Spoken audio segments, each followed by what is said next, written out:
Hello दोस्तों, कैसे हैं सब। मेरा नाम है हिमांशु और मैं स्वागत करता हूं आप सबका आपके अपने चैनल कॉमिक वर्ल्ड पर। तो चलिए दोस्तों शुरू करते हैं। राज कॉमिक्स में बाकेलाल सीरीज की अगली कॉमिक्स। अब आएगा मजा का दूसरा और अंतिम भाग। राक्षस को नहीं पहचानता? कबाड़ी वाला। मेरा नाम कबाड़ी वाला है। आऊं आऊं कहाँ आऊं? नीम की फाल खाऊं, समझा? ओ, तो वो तुम हो जिसने विशालगढ़ के सारे नीम के पेड़ खा डाले हैं। अब ये छाल खाएगा। आहो, नीम की छाल से मैं तंदुरुस्त रहता हूँ, कबाड़ी वाला। परंतु तू ये मत सोच लियो कि मैं तुझे छोड़ दूंगा। मुझे अपना राक्षस वाला फर्ज तो निभाना ही पड़ेगा ना। अब ये मुझे अपने हाथ में लेगा और तभी राक्षस होकर आदमी पर रौब मारता है। इसको शाप है कि ये शस्त्र से किसी को मार नहीं पाएगा। शाबाश बादशाह, इसलिए तो बार बार गिरने के बाद भी मैं तुझे नहीं छोड़ता। बाकीलाल जल्दी करो, पूछ पकड़कर ऊपर आ जाओ। वाह, आज मिला घोड़े की पूंछ का फायदा। अब मुझे उठाएगा। गड्ढे से निकला वो कबाड़ी। कांगड़ी ने मुझे उठा लिया, पर कांगड़ी मेरा वजन नहीं संभाल पा रहा है। अब कांगड़ी अपने प्राण बचे मुझसे बचाने के लिए मुझे फेंकेगा कबाड़ी पर। उफ, कितनी भारी गदा है। मेरा तो दम ही निकला जा रहा है। इसे जल्दी से राक्षस पर दे मारता हूँ, पर इसे चोट पहुंचाने वाले वेग से फेंकने के लिए मुझे पहले इस गदा को दो चार चक्कर देने होंगे। मगर अब देखना होगा उल्टा, क्योंकि मुझे वरदान है कि मैं किसी की जान नहीं ले सकती। मुझे पता था कि मैं यहीं पर रह जाऊंगी और कांगड़ी हवा में उड़ता हुआ जाकर टकराएगा पता नहीं किससे। अब आगे का आंखों देखा हाल जानने के लिए आप जाइए झाड़ियों के पीछे। आ टी टी टॉटी टॉटी टी टॉटी टॉटी। तंदुरुस्ती की रक्षा करता है नीम का पेड़। नीम का पेड़ है जहां तंदुरुस्ती है वहां। नीम की छाल आपके मुंह के कीटाणु को नष्ट कर डालती है। उठाइए नीम का पेड़। टिंग टोंग। मैं हूं कौन? कबाड़ी गिर गया था। इसके सिर पर चोट लगने से इसकी याददाश्त खो चुकी है। मैं आपको विशालगढ़ के जंगल में वापस ले चलती हूँ, धन्यवाद। उधर झाड़ियों के पीछे बाकेलाल जाकर टकराया तो उस महान ऋषि से जो वृक्ष पर उल्टा लटका तपस्या कर रहा था। शैतान बालक, तुमने ऋषि लटकाचार्य की 5 बरस की तपस्या भंग कर दी है। मैं अपनी 7 पुत्रियों की शादी के प्रबंध के लिए तपस्या कर रहा था, और मैंने देवता को वचन दिया था कि अगर मेरी तपस्या बीच में टूटी तो मैं अपने प्राणों का त्याग कर दूंगा। बाकीलाल, मेरी तपस्या तूने तोड़ी है। अब तुझे ही करनी होगी मेरे 7 पुत्रियों की शादी। अच्छा चल, चिलम तो पिला। मैं धूम्रपान नहीं करता। अबे तू आदमी है पजामा? मैं तो धूम्रपान करके धूम्र देवता को ही प्रसन्न कर रहा था। एक तो तूने मेरी तपस्या तोड़ी, फिर चिलम भी तेरे पास नहीं है। अब कान साफ करके सुन ले। अगर तूने मेरी पुत्रियों का विवाह इस पूर्णमासी को नहीं किया, पूर्णमासी तक नहीं किया, तो तू पहले काना फिर अंधा हो जाएगा। तेरे सिर के बाल उड़ जाएंगे, तू गंजा हो जाएगा, सब तुझे गजेड़ी कहेंगे। तेरी नाक गायब हो जाएगी, वहां से 2 छेद रह जाएंगे। तेरी भौहें भी गायब हो जाएंगी, तेरी मूछें चूहे कुतर जाएंगी। तेरे होठ मुंह में अंदर की ओर मुड़ जाएंगे। तेरे दांत गलों गालों पर उगाएंगे। तेरा एक कान सिर पर, दूसरा कान थोड़ी पर उगाएगा। तेरा एक हाथ कट जाएगा, लोग तुझे लूला कहेंगे। तेरी दूसरी बाजू भिंडी खा जाएगी, लोग तुझे टुंडा कहेंगे। तेरी एक टांग कट जाएगी, लोग तुझे लंगड़ा कहेंगे। फिर एक रात तेरे बिस्तर पर बहुत मोटा चूहा चढ़ जाएगा, और अगले दिन जब तू सोकर उठेगा तो लोग तुझे खोजा कहेंगे, समझा? क्योंकि चूहा तेरी मूंछ खा जाएगा। इसमें तो मेरे 7 जन्मों के रूप गिना दिए। भगवान के लिए मुझे शाप मत देना। अपना पता बोलो, मैं जल्दी से 7 पुरुषों को तुम्हारी पुत्रियां चेप दूंगा। मेरा मतलब उनकी शादी कर दूंगा। मगर ये विवाह पूर्णमासी के बाद ही करना, क्योंकि मेरी पुत्रियां जिस नस्ल में पैदा हुई हैं उसके मुताबिक उनका विवाह उससे पूर्व होने पर विशालगढ़ का राजा मर जाएगा। ये तो खुशी की बात है। ठीक है, पता याद कर लो। फंस गया मुर्गा। मैं 20 साल भी उल्टा रहता लटका रहता तो देवता मुझ पर कभी प्रसन्न नहीं होते, क्योंकि चिलम लाने के बहाने मैं 24 में से 23.5 घंटे तो सीधा जमीन पर रहता हूँ। अपनी पुत्रियों का पता बताकर ऋषि लटकाचार्य ने उल्टे लटके लटके ही अपने प्राण त्याग दिए। तब बाकेलाल बढ़ चला ऋषि के बताए पते पर। याहू, वो मारा दही सौंठ पापड़ी वाले को। 7 मुर्गे तो महल में ही मौजूद है, उन्हीं से बढ़ा दूंगा ऋषि लटकाचार्य की 7 पुत्रियों को। और फिर बेटे मुच्छड़, इस बार तो तुम मरे ही मरे। उधर महल में प्रबंध मंत्री। लो चाचा, मैंने तुम्हारे रहने का प्रबंध कर दिया है। कितनी हवादार जगह है। हाँ पुत्र, सो तो है, मगर यहाँ मुर्गियों की गंध क्यों आ रही है? पहले यहाँ मुर्गियों का दवाई था चाचा। पर तुम्हें यहाँ किसी चीज की कोई कमी नहीं रहेगी। मगर पुत्र, अब हम तुम्हें असली बात बता ही दें, जिसके लिए हम हिंदबाद से यहाँ आए हैं। तुम्हें बताने की जरूरत नहीं है चाचा, मुझे पता है, तुम फिक्र मत करो। 7 मुर्गों का महल में ही प्रबंध है। हमें कहीं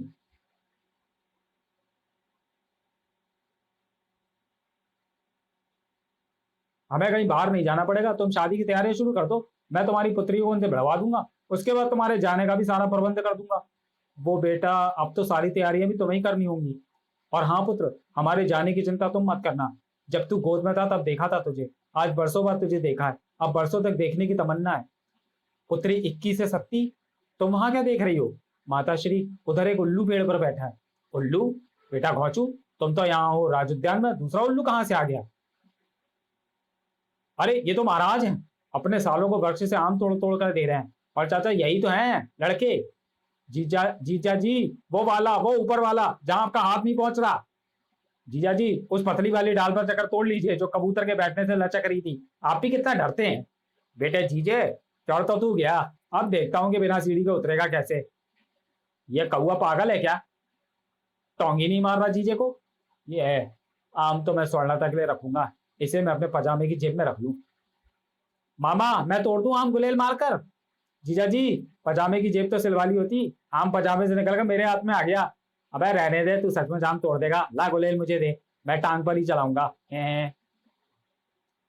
जबकि प्रबंध मंत्री पहुंच गया था राजा विक्रम सिंह के कक्ष में एक विशेष मुलाकात के लिए। तो फिर मैं बात पक्की समझू महाराज, आप चाहें तो कन्याएं देख लें। ये तो खुशी की बात होगी प्रबंध मंत्री, तुम बात पक्की ही समझो। और हाँ, कन्याएं देखने की भी जरूरत नहीं है, शादी कोई मेरी थोड़ी है। तो मैं शादी की तैयारी आरंभ करवाता हूँ। अवश्य प्रबंध मंत्री, कुल्फी खाओगे? मैं तो अपनी कुल्फी जमाने आया था महाराज। हे अच्छा, राम राम। उधर बाकेलाल पहुंच चुका था स्वर्णलता के पास उस विशेष कक्ष में। तो फिर मैं रिश्ता पक्का समझू ना महारानी जी? मेरा मतलब है महारानी जी की उन सातों कन्याओं से बढ़िया दुल्हन है, हकली, कानी, लंगड़ी, लूली, बहंगी, कुबड़ी, बहरी आपके भाइयों को चिराग लेकर ढूंढने से भी नहीं मिल सकती। आप चाहे तो कन्याओं को देख लें। बाकेलाल नेकी और पूछ पूछ, इसी पूर्णमासी की रात को हम अपने भाइयों की शादी करेंगे। आह, पूर्णमासी को हो जाएगी मेरे राजा बनने की भी घोषणा। बाकेलाल ऋषि की सातों कन्याओं को यह शुभ समाचार देने पहुंचा। प्यारी सातों कन्याओं, यानी हकली, कानी, लूली, सॉरी, लंगड़ी, गूंगी, बहंगी, बहरी, कुबड़ी, मैंने तुम्हारे लिए 7 वरों की खोज कर ली है। तुम्हारी बारात आएगी पूर्णमासी की रात को। वो तो ठीक है बाकेलाल जी, मगर कहीं आपने दूल्हों को ये तो नहीं बता दिया कि एक शाप के कारण हमारे दूल्हे भी वैसे ही शारीरिक दोषों का शिकार हो जाएंगे जैसे विकार हम 7 बहनों में है। उसकी तुम फिक्र मत करो, मुझे शादी करवानी है, रुकवानी नहीं है। महल में प्रबंध मंत्री के नेतृत्व में हो रही थी विवाह की तैयारियां। तमीज चाचा, बारातें पूर्णमासी को आएंगी, मगर बेटा बारात के स्वागत के बाद खाने में क्या होना चाहिए? अजी मैंने कहा 56 तरह के व्यंजन तो होने ही चाहिए। प्रबंध मंत्री की बहनों की शादी है, कोई मजाक नहीं है। मेरे भी कौन से बाप का जा रहा है। चाची, मैंने खाने की सूची बना ली है, तुम भी सुन लो। खाने में होगी धुली मूंग की दाल, साबुत उड़द, आलू गोभी, राजमा, साग, छोले, भरमा भिंडी, पापड़, अचार, दही बड़े, रायता, तंदूरी रोटी, मक्के की रोटी, खीर, गुलाब जामुन, दूध जलेबी, रसमलाई और आखिर में पान की गिलोरी। पर बेटा, हमारे पास तो सिर्फ मूंग की दाल के पैसे हैं। उन पैसों को तुम शहर खर्च के लिए संभाल कर रख लेना चाचा। इधर राज उद्यान के तीनों कोनों में दासी भी घूलता। पहली नजर में मैं पागल हो गया, जादू का तेरे में कायल हो गया, देखा तुझे दिल, ये दिल बेकाबू हो गया। प्राणनाथ, कहीं इरादा बदल न जाए, प्रेम किया तो करके निभाना। दासी गरीब लेखा चिका पिका रिका बम बोले, शादी के लिए हाँ बोले, मैं राजा तेरे दिल का 7 फेरे ले ले रे। प्रिय होने वाले स्वामी, कहना ही क्या, जो मैं एक अनजान से यूं मिली, चलने लगे मोहब्बत के जैसे ये सिलसिले। मैं तुमसे, तुम मुझसे ऐसे मिले, अब तो ये विवाह हो जाए। दासी उधार प्रिया, रूप सुहाना लगता है, चांद पुराना लगता है तेरे आगे, ओ मेरे चरणों की दासी। मेरे होने वाले एजी, एक मुंडा मेरे नाप का, हाय मेरे नाप का, मुझसे विवाह के बिना नहीं मानता। दासी चेपलता, अकेले हम अकेले तुम, जो हम तुम संग हो तो फिर क्या गम। मेरे होने वाले परमेश्वर, सुन सुन सुन प्रेम की धुन, ओ मैंने तुझे चुन लिया, तू भी मुझे चुन चुन चुन। दासी नखरेवती, रूठ न जाना तुमसे कहूँ तो, मैं इन आंखों में जो रहूं तो। ऐ मेरे मालिक, कुछ ना कहो, कुछ भी ना कहो, मोतिया बिन तो रह रहा है, तुम भी रहो। दासी झूठ लता, अब छुपाना भी नहीं आता, दिखाना भी नहीं आता, हमें तुमसे मोहब्बत है, जताना भी नहीं आता। जब तक शादी नहीं होती तब तक मेरे प्राणों के प्याले चप्पल मंगा के रखना, जूते सजा के रखना, कहना नहीं जुमाना, खोपड़ी बचा के रखना। दासी विवशलता। सोमवार को हम मिले, मंगलवार को नैन, बुध को मेरी नींद गई, वीरवार को चैन, शुक्र शनिचर मुश्किल से कटे, आज है रविवार, 7 दिनों में हो गया तुमसे 7 जन्म का प्यार। हो हे, हे। मेरे प्यारे सिर के दर्द, एक हो गए हम और तुम, तो उड़ गई नींदे रे, और खन की पायल मेरे बेडौल पैरों में, तो कंगन खन के रे अम्मा, ओ अम्मा। और उस समय राज दरबार में इसी बात पर बोलो, सांची जोतो वाली माता तेरी जय जयकार, जय जयकार, जय जयकार, जय जयकार। जी जी जीजा जी, जय माता की। हम आपसे ये कहने आए हैं कि आज भोजन में आप चाहे में गवार की फली खिलाएं, या बैगन का भुर्ता, या तोरई, मगर हमारी शादी से इनकार मत करना। मेरे प्यारे भाइयों, अब तो ये मुमकिन ही नहीं है, क्योंकि सारी तैयारियां तो हो चुकी हैं। हाँ मेरे प्यारे प्यारे 7 साले श्री, अब तो तैयारियां हो चुकी हैं। आज तुम्हारी शादी अवश्य होगी, और ऋषि लटकाचार्य की कन्याओं से ही होगी, और मुच्छड़ तेरी मृत्यु भी साथ में होगी। वाह बेटा बाके, इस बार योजना में कोई छेद बनता नजर ही नहीं आता। आप कितने अच्छे हैं जीजा जी। और मैं आतिशबाजी दूल्हों की घोड़ियों के पास ही छुटाऊंगा। अब देखना यह है कि दूल्हे बिदकते हैं या घोड़ियां।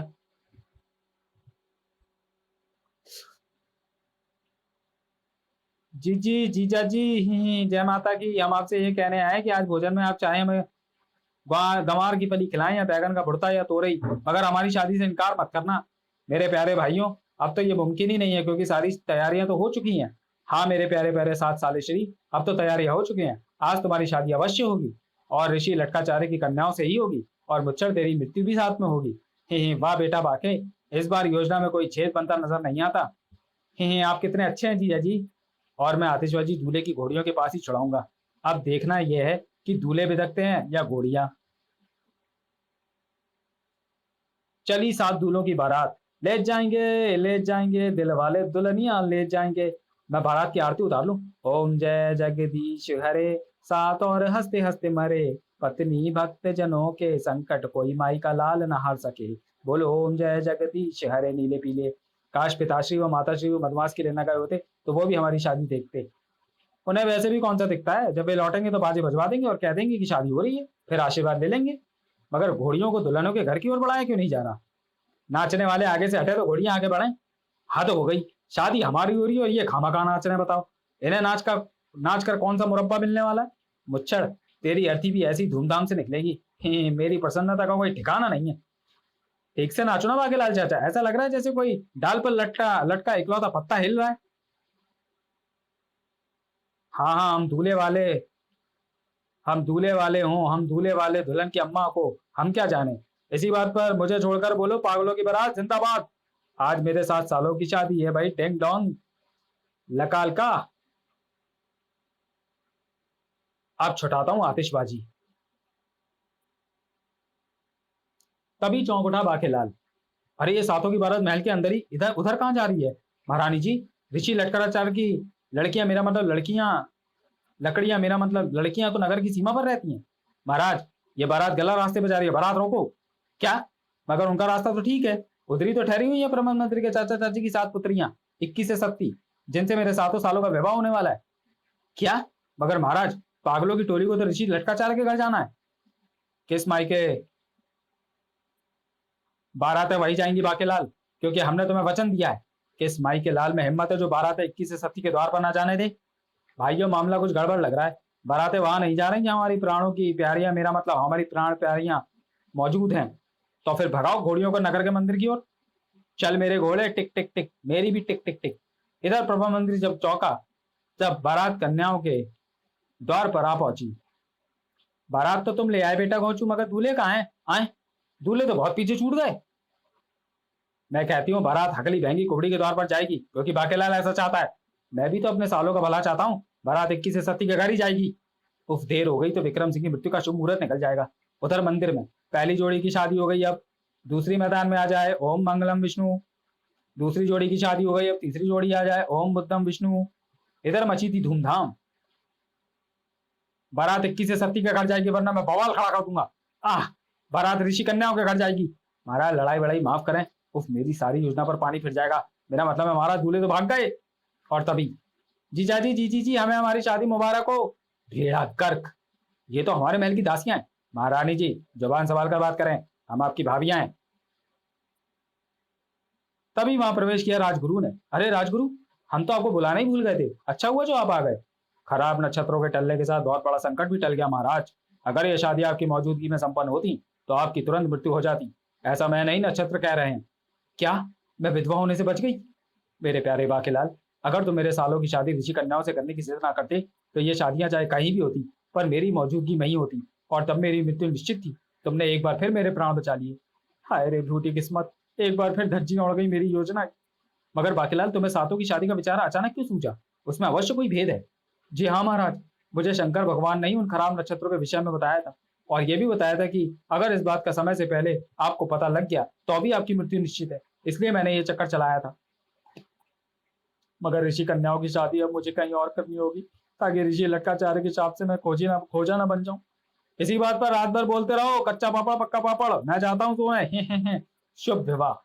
तो चलिए दोस्तों, वीडियो को यहीं समाप्त करते हैं और मिलते हैं बाघेला सीरीज की अगली कॉमिक्स लोहड़ी में। तब तक के लिए धन्यवाद।